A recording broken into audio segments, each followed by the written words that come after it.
ಆತ್ಮೀಯ ಸೈಕ್ಲಿಂಗ್ ಮಿತ್ರರೇ, 12ನೇ ದಿನ. ಇವತ್ತು ನಾನು 11 ಕಿಲೋಮೀಟರ್ ಪೆಡಲ್ ಮಾಡಿದ್ದೀನಿ. ಒಂದು ವಿಷಯ ನನಗೆ ತುಂಬ ಸ್ಪಷ್ಟವಾಗಿ ಅರ್ಥ ಆಯಿತು ಈ ದಿನ ಸೈಕ್ಲಿಂಗ್ ಮಾಡಿದ್ದು. ಈ ವಿಡಿಯೋನ ಸಂಪೂರ್ಣವಾಗಿ ನೋಡಿ.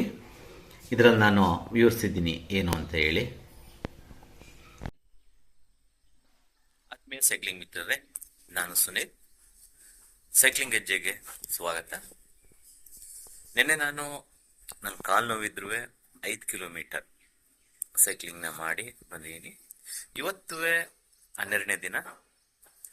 ಸ್ವಲ್ಪ ಕಾಲು ನೋವು ಇದ್ದೇ ಇದೆ. ಇವತ್ತು ನಿಧಾನಕ್ಕೆ ನಿನ್ನೆ ರೀತಿನೇ ಯಾವ ರೀತಿ ನಾನು ನಾರ್ಮಲ್ ಆಗಿ ಪೆಡಲ್ ಮಾಡಿಕೊಂಡು ಸ್ವಲ್ಪ ಜಾಸ್ತಿ ಹೋಗೋಣ ಅಂತ, ಅಂದರೆ ಮೊನ್ನೆ ಹೋಗಿದ್ನೆಲ್ಲ 9 ಕಿಲೋಮೀಟರ್, ಅದಕ್ಕಿಂತ ಸ್ವಲ್ಪ ಜಾಸ್ತಿ ಹೋಗೋಣ ಅಂತ ಒಂದು ಟಾರ್ಗೆಟ್ ಇಟ್ಕೊಂಡಿದ್ದೀನಿ. ರೀಚ್ ಆಗ್ತೀನೋ ಇಲ್ವೋ ನೋಡೋಣ, ಬನ್ನಿ.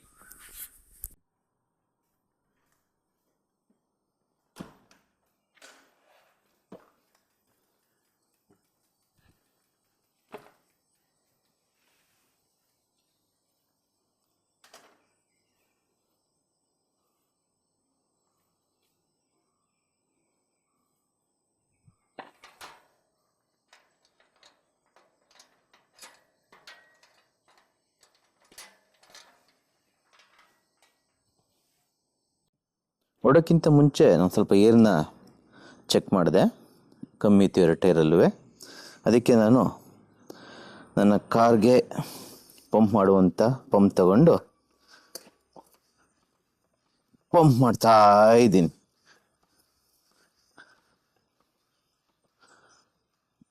ಓಕೆ, ಡನ್ ಆಯಿತು. ಈಗ ಹೊರಡೋದೆ. ಇವತ್ತು ಒಂದು ಸ್ವಲ್ಪ ಲೇಟ್ ಆಯಿತು. 6 ಕಾಲಾಗಿದೆ. ನಾರ್ಮಲಾಗೆ ಸೈಕಲ್ನ ಪೆಡಲ್ ಮಾಡೋದು ಇವತ್ತಂತೂ ನಾರ್ಮಲ್ ಬೇಕೇ ಬೇಕು. ಇಲ್ಲ, ನಾನು ರ್ಯಾಶಾಗಿ ಹೊಡಿತೀನಿ ಮತ್ತು ಫಾಸ್ಟಾಗಿ ಹೋಗ್ತೀನಿ, ಅಪ್ನ ನಾನು ಟಾಪ್ ಗೇರ್ಲೆ ಎತ್ತಿಸ್ತೀನಿ ಅಂತ ನಾನು ಹೋದ್ರೆ ನಾಳೆಯಿಂದ ಒಂದು ವಾರನ ಸುಧಾರಿಸ್ಕೋಬೇಕಾಗತ್ತೆ. ಕಾಲ್ ಪೇನ್ ಬಂದೇ ಬರುತ್ತೆ. ಹಂಗಾಗಿ ನಿಧಾನಕ್ಕೆ ಹೋಗೋಣ.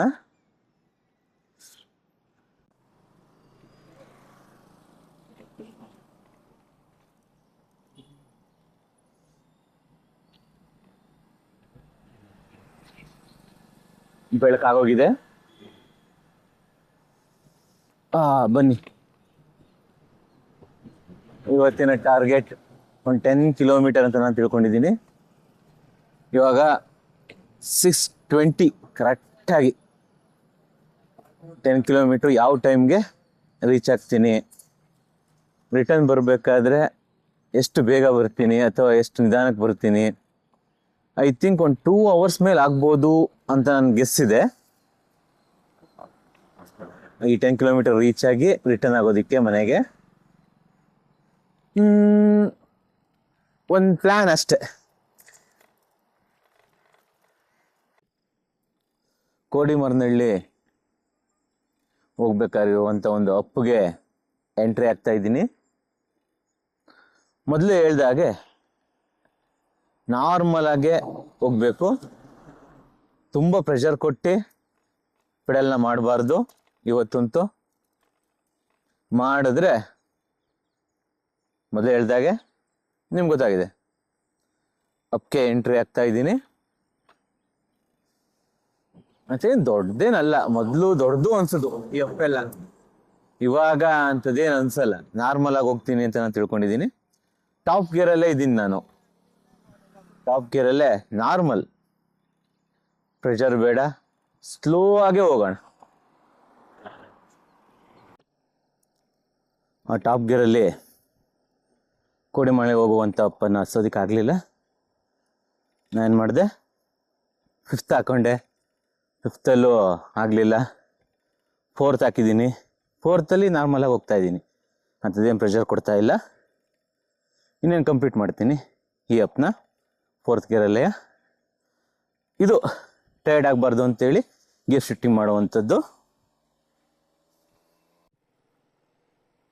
ಮೇಯ್ನು ನಾವು ಡಿಸ್ಟೆನ್ಸ್ ಕವರ್ ಮಾಡಬೇಕು, ಟೈಮ್ ಅಲ್ಲ. ಇವಾಗ ಲರ್ನಿಂಗ್ ಮಾಡ್ತಾ ಇರೋದ್ರಿಂದ ಒಂದು ಡಿಸ್ಟೆನ್ಸ್ ಪರ್ಫೆಕ್ಟಾಗಿ ಟಾರ್ಗೆಟ್ನ ರೀಚ್ ಮಾಡಿದ್ಮೇಲೆ ನೆಕ್ಸ್ಟ್ ಸ್ಪೀಡ್ಗೆ ಕಾನ್ಸಂಟ್ರೇಷನ್ ಮಾಡಬೇಕು. ಆಯ್ತಾ ಇರುತ್ತೆ. ಸ್ವಲ್ಪ ಏನು ಮಾಡಬೇಕು, ವಾಟರ್ನ ಕುಡಿತಾ ಇರಬೇಕು.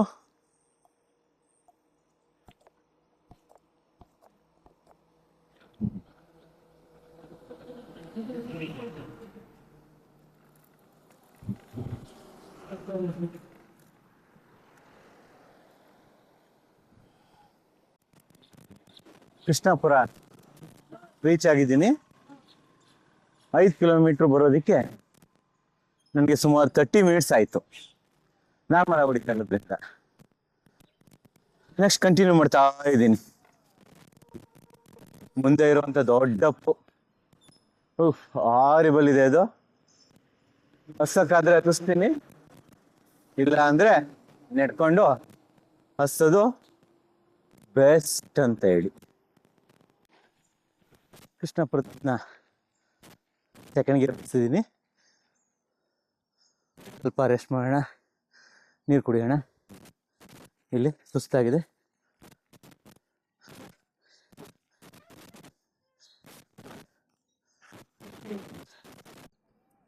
ರೆಸ್ಟ್ ಮಾಡಾಯ್ತು. ಇವಾಗ ನೆಕ್ಸ್ಟ್ ಪ್ರಯಾಣನ ಮುಂದುವರ್ಸೋಣ. ನನ್ನ ಟಾರ್ಗೆಟ್ ಇವತ್ತು 10 ಕಿಲೋಮೀಟ್ರು ರೀಚ್ ಮಾಡ್ತೀನಿ, ಗ್ಯಾರಂಟಿ, ಖಂಡಿತ. ಯಾಕೆ ಕಾಲು ನೋವಾಗಿರ್ಬೋದು, ಆ ಥರ ಯಾವುದೂ ಕಾಣ್ತಿಲ್ಲ ಇಲ್ಲಿ.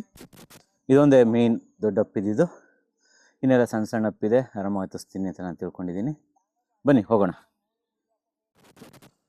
ಹಿರೇಕಳಲೆ ಗೇಟ್ ರೀಚ್ ಆಗ್ತಾ ಇದ್ದೀನಿ ನಾನು. ಟೋಟಲ್ ತಗೊಂಡಿದ್ದು 40 ನಿಮಿಷ ಕರೆಕ್ಟಾಗಿ ಈ ಹಿರೇಕಳಲೆ ಗೇಟ್ಗೆ ರೀಚ್ ಆಗೋದಕ್ಕೆ. ಅಂತ ಇನ್ನು ಲೆಗ್ ಪೇನ್ ಇಲ್ಲ, ಮುಂದೆ ಹೋಗ್ಬೋದು. ನಾನು ಟಾರ್ಗೆಟ್ ಹತ್ರ ರೀಚ್ ಆಗ್ತೀನಿ ಖಂಡಿತ.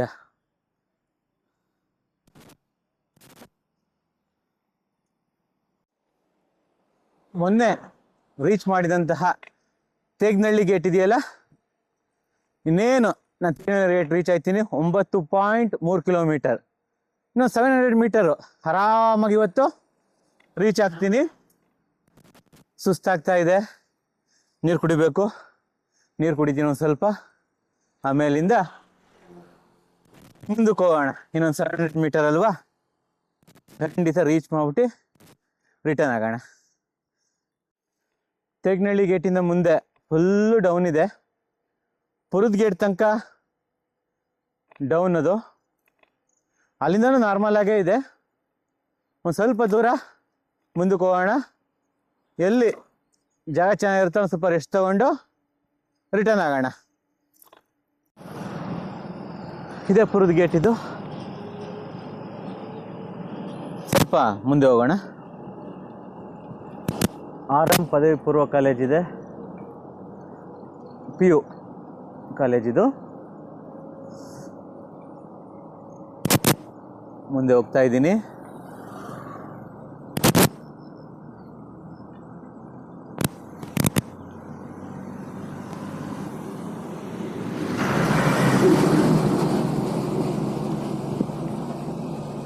ಎಲ್ಲಿ ಚೆನ್ನಾಗಿದೆ ಜಾಗ ಅಲ್ಲಿ ಕುತ್ಕೊಳ್ಳೋಣ. ಎಲ್ಲೂ ಜಾಗ ಚೆನ್ನಾಗಿ ಕಾಣ್ತಾ ಇಲ್ಲ. ಸ್ವಲ್ಪ ಮುಂದೆ ಹೋಗೋಣ. ಯಾವುದೇ ರೀತಿ ಲೆಗ್ ಪೇನ್ ಇಲ್ವಲ್ಲ, ನಾರ್ಮಲಾಗಿ ಹೋಗ್ತಾ ಇದ್ದೀನಿ.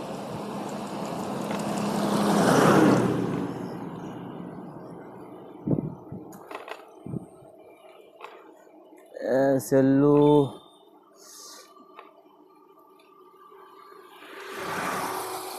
ಅಲ್ಲೊಂದು ಕಡೆ ಕಟ್ಟೆ ಕಾಣ್ತಾ ಇದೆ. ಅದು ಸ್ವಲ್ಪ ಹೊತ್ತು ರೆಸ್ಟ್ ಮಾಡೋಣ ಇವಾಗ.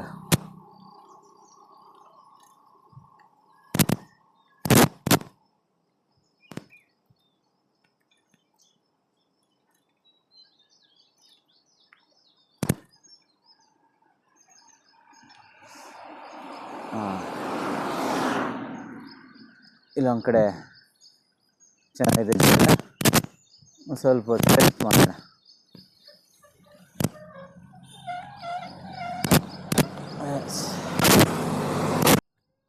ಅಂತೂ ಇಂತೂ ನನ್ನ ಟಾರ್ಗೆಟ್ 10 ಕಿಲೋಮೀಟರ್ ರೀಚ್ ಮಾಡಿದ್ದೀನಿ. 10 ಕಿಲೋಮೀಟರ್ ಜಸ್ಟ್ ಇಟ್ಟಿದೆ ಅನ್ಕೋತೀನಿ ನಾನು. ಇನ್ನೊಂದು 2 ಕಿಲೋಮೀಟರ್ ಹೋದರೆ ಕ್ಯಾರ್ಪೇಟೆನೂ ರೀಚ್ ಆಗುತ್ತೆ. ಯಾಕೆಂದರೆ ನಾನು ಈಗ KHP ಹೌಸಿಂಗ್ ಬೋರ್ಡ್ ಗೇಟ್ ಹತ್ರ ಇನ್ನೇನು ಇನ್ನೊಂದು ಹಾಫ್ ಕಿಲೋಮೀಟರ್ ಹೋದರೆ KHP ಹೌಸಿಂಗ್ ಬೋರ್ಡ್ ಸಿಗುತ್ತೆ ಕ್ಯಾರ್ಪೇಟೆದು. ಇನ್ನು ನೆಕ್ಸ್ಟ್ ಕ್ಯಾರ್ಪೇಟೆನೇ ಅಲ್ಲಿ. ಒಂದು ಸ್ವಲ್ಪ ಹೊತ್ತು ರೆಸ್ಟ್ ಮಾಡೋಣ, ನೀರು ಕುಡಿಯೋಣ ಮೊದಲು. ಬನ್ನಿ ರಿಟರ್ನ್ ಹೋಗೋಣ. ಇವಾಗ ಟೋಟಲ್ 11 ಕಿಲೋಮೀಟ್ರ್ ನಾನು ಇವತ್ತು ರೀಚ್ ಮಾಡಿರುವಂಥದ್ದು.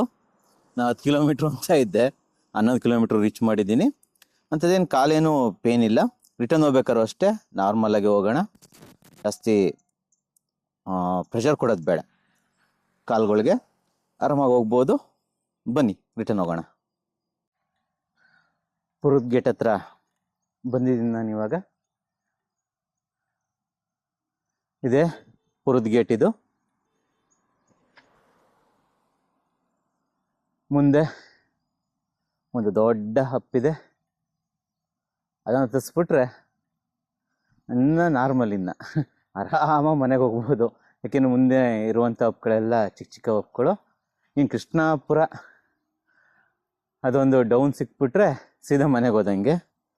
ಅಲ್ಲಿ ನೋಡೋಣ ಬನ್ನಿ, ಇದೊಂದು ಹಪ್ಪನ್ನ ನಾರ್ಮಲಾಗಿ ಹಸ್ಸೋಣ, ಇಲ್ಲ ಅಂದರೆ ನಡ್ಕೊಂಡು ಹೋಗೋಣ. ಯಾಕೆಂದ್ರೆ 11 ಕಿಲೋಮೀಟ್ರ್ ರೀಚ್ ಮಾಡಿರೋದು ಇವತ್ತು.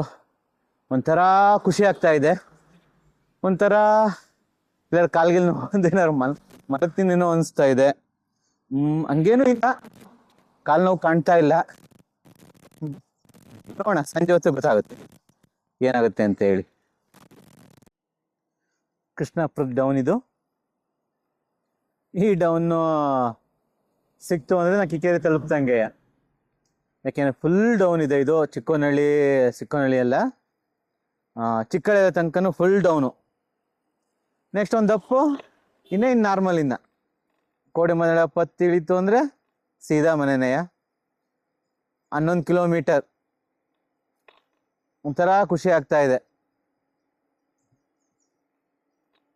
ಮೊದಲು ಮನೆಗೆ ರೀಚ್ ಆಗೋಣ, ತುಂಬ ಲೇಟ್ ಆಗಿದೆ. ಆಲ್ರೆಡಿ 8 ಗಂಟೆ ಇವಾಗ. 11 ಕಿಲೋಮೀಟರ್ ಟಾರ್ಗೆಟ್ನ ರೀಚ್ ಮಾಡಿ ಮನೆಗೆ ರಿಟರ್ನ್ ಆಗಿದ್ದೀನಿ. ಮೊಬೈಲು ಸ್ವಿಚ್ ಆಫ್ ಆಯಿತು, ಚಾರ್ಜ್ ಇತ್ತಿಲ್ಲ ಅಂಥೇಳಿ ಅಲ್ಲಿ ರೆಕಾರ್ಡ್ ಮಾಡೋದಕ್ಕೆ ಸಾಧ್ಯ ಆಗಲಿಲ್ಲ.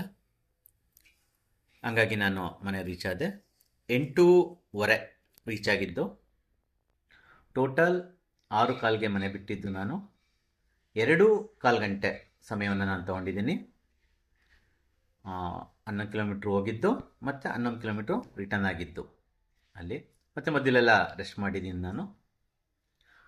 ಈ ದಿನ ನನಗೆ ತುಂಬ ಒಂದು ವಿಷಯ ಸ್ಪಷ್ಟವಾಯಿತು. ಅದೇನಂತ ಹೇಳಿದ್ರೆ, ಸಂತೋಷ ಬಂದಾಗ ಇಗ್ಬಾರ್ದು, ಕಷ್ಟ ಬಂದಾಗ ಕುಗ್ಬಾರ್ದು ಅಂತೇಳಿ. ಸೈಕಲ್ ಯಾವ ರೀತಿ ಹೊಡಿತೀವೋ ಅದೇ ರೀತಿ ನಾವು ಟಾರ್ಗೆಟ್ನ ರೀಚ್ ಆಗ್ಬೋದು. ಅದಕ್ಕೊಂದು ಉದಾಹರಣೆ ಅಂದರೆ,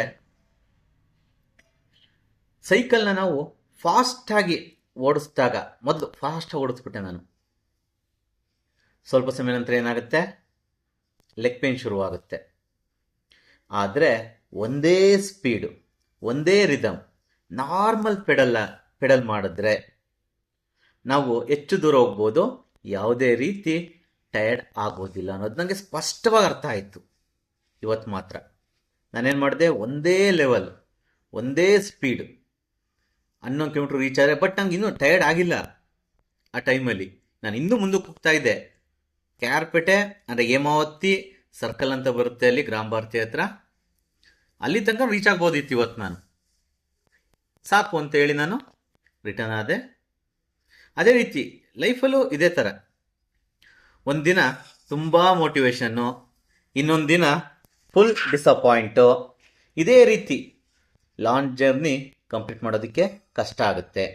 ಡೈಲಿ ಲಿಟಲ್ ಸ್ವಲ್ಪ ನಾವು ಕನ್ಸಿಸ್ಟೆಂಟ್ ವರ್ಕ್ ಮಾಡಿದ್ರೆ, ಕಾಮ್ ಮೈಂಡ್ ಇಟ್ಕೊಂಡ್ರೆ, ಸ್ಟಡಿ ಪ್ರೋಗ್ರೆಸ್ ಇದ್ದರೆ ನಾವು ಡೆಸ್ಟಿನೇಷನ್ನ ತಲುಪಬಹುದು. ಅದಕ್ಕೆ ನಾವು ಸಂತೋಷ ಬಂದಾಗ ಓವರ್ ಕಾನ್ಫಿಡೆನ್ಸ್ ಬೇಡ, ಕಷ್ಟ ಬಂದಾಗ ಗಿವ್ ಅಪ್ ಬೇಡ. ಪೆಡಲ್ ಮಾಡ್ತಾನೆ ಇರಬೇಕು. ಸ್ಲೋ ಆದರೂ ಪರವಾಗಿಲ್ಲ, ಆದರೆ ಸ್ಟಾಪ್ ಮಾತ್ರ ಆಗಬಾರ್ದು. ಕನ್ಸಿಸ್ಟೆನ್ಸಿ ಮೇಂಟೈನ್ ಮಾಡಿದ್ರೆ ಪ್ರತಿದಿನ ಪರ್ಫೆಕ್ಟ್ ಆಗಿರೋದಕ್ಕೆ ಸಾಧ್ಯ, ಮತ್ತು ಮುಂದೆ ಹೋಗೋದಕ್ಕೂ ಸಾಧ್ಯ ಅನ್ನೋದು ಇವತ್ತಿನ ಒಂದು ನನ್ನ ಜರ್ನಿಯಲ್ಲಿ ನಾನು ತಿಳ್ಕೊಂಡೆ. ನೋಡಿ, ಇವತ್ತು ಒಂದು ಚೂರು ಕಾಲು ನೋವಿಲ್ಲ, ಅದಕ್ಕೋಸ್ಕರ ನಾನು ಈ ಮಾತನ್ನು ಹೇಳಿರುವಂಥದ್ದು. ನಾಳೆ ಇದೇ ರೀತಿ ಒಂದು ಕಾನ್ಸ್ಟೆಂಟ್ ಸ್ಪೀಡಲ್ಲೇ ನಾನು ಹೋಗ್ತೀನಿ. ನೋಡೋಣ ಮುಂದಿನ ನಾಳೆ ದಿನದ ವಿಡಿಯೋದಲ್ಲಿ. ಎಲ್ಲರಿಗೂ ಬಾಯ್.